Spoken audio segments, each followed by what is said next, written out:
hindi po ako hindi ho ako marunong mahilig o madalas pumasok sa simbahan. Ngunit dala-dala ko ho kasi ang isang prinsipyo na sinasabi ng Diyos, na kung ano ang ginawa mo sa pinakaaba sa akin, ay ginagawa mo sa'kin. So, hindi ko ho alam kung papaano paglingkuran ng ating Panginoon. Idinadaan ko po ito sa paglilingkod sa mga pinakaaba sa Kanya.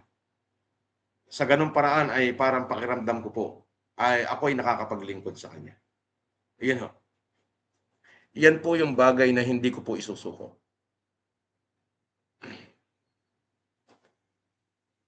Kahit nakantyawan niyo ho ako diyan, maraming salamat ho sa inyo.